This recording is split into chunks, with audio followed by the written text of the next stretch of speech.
Yeah, so for sisters, starting with clothing, I would recommend getting skirts that you can bike in. We bike a lot there, so that's the first thing. You should take a binder clip and you kind of just clip the bottom of your skirt together as you bike, so that's safe and easy. But dress cute. It's fun to be out there now. It's fun to be a sister missionary right now. Look good. Other advice I'd have for sisters is, so because we go to the South, then you eat a lot of fried food and people are feeding you all the time, like weight is kind of a big issue. They're like, I don't want to gain weight when I go on a mission. And I was the same way. I definitely was not going to be one of those sisters that gained weight. And so I took my exercise like very seriously. Like in the morning, I would make sure I got up and went running. And you bike a lot. But I think the main thing is to not get stuck on that fact. Like try and eat healthy when it's up to you, and try and exercise, put your effort into it.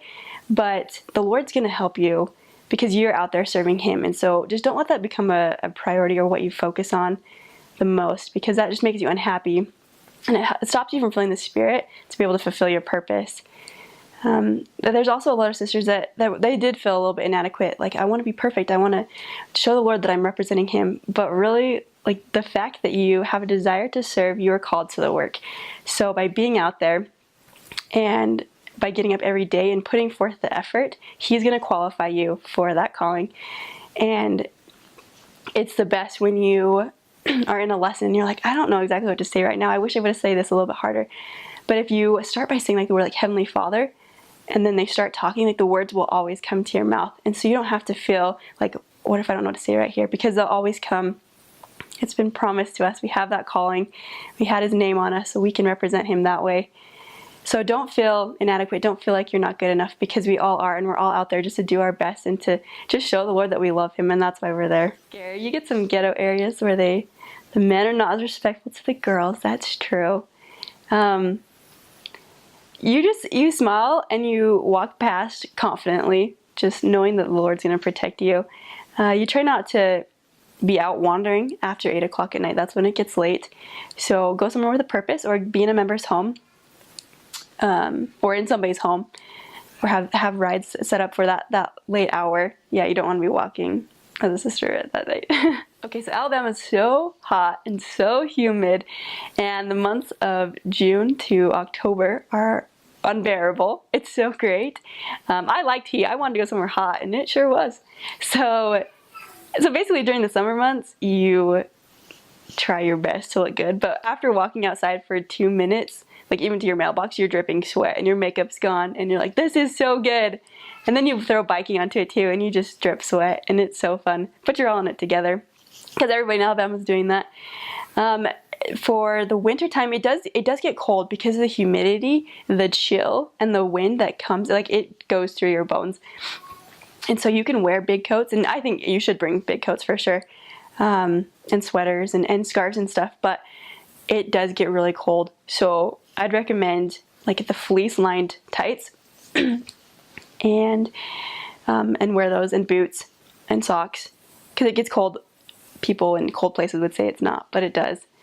And just stay protected like that. But it's really hot and gets really cold too. And it doesn't snow, so you don't have to worry about snow. But if it does, people get a little crazy and they shut down the whole town. The whole state shuts down, and nobody knows how to drive in snow. So if people do, there's like this huge car crash, collision. It's really bad. So we had to stay inside once when it snowed, just a teeny bit, but it was funny. They're also very prone to tornadoes. That comes. You have to watch out for those. There was a really bad one just a few years ago, 2 years ago.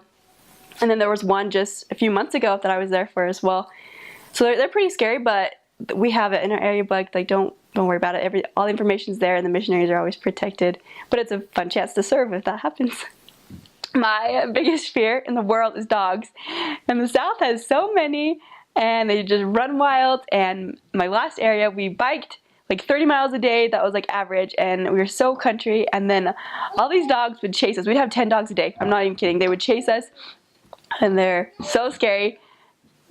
But greatest blessings comes from that too. I could feel like angels around me as we would bike past. Sometimes the dogs would just stop and turn around and walk their direction, or they would go to my companion, but they always left me alone, which I'm so grateful for. But I still don't like dogs. Yeah, you don't spend more than $4 on anything down there. because it's just not worth it. There's just so many modest skirts and dresses, and you just are so happy down there. You're only supposed to have 8 skirts, 8 to 10. I came home with 32. I know, but I had to have them. In Alabama, I feel like the sisters had a lot of success. We ended up having at one point almost equal numbers of sisters and elders, and that was really exciting because we could have sisters in every area pretty much. And the members just loved us. I feel like they responded so well to how the sisters were doing the work. And people, I think, are less threatened by sisters. Like, we were out at a store, people, you know, they would avoid the elders because they knew the elders and knew they didn't want to talk to them. But we looked more normal, I guess, or less intimidating because they were always willing to talk to us. I mean, you might have to bike in a skirt. That was sometimes a struggle, but it's really not that bad. You just get like clips and you clip the 2 ends of your skirt together so you can pedal without being worried about it. But I think a lot of sisters go out into the mission field not really prepared. And that's why there are a lot of sisters who don't serve the whole year and a half but go home a bit early. And I think just being aware that it's really hard and that there are days that you maybe don't want to do missionary work, but you've agreed to be a missionary and you need to kind of be prepared to grin and bear it and do your best anyway. But I think really keeping that perspective that you can do hard things, that even if it's tough right now, it's going to come to an end eventually. You're not always going to be struggling like this. If you're having a hard time, it's going to get better. And it always does.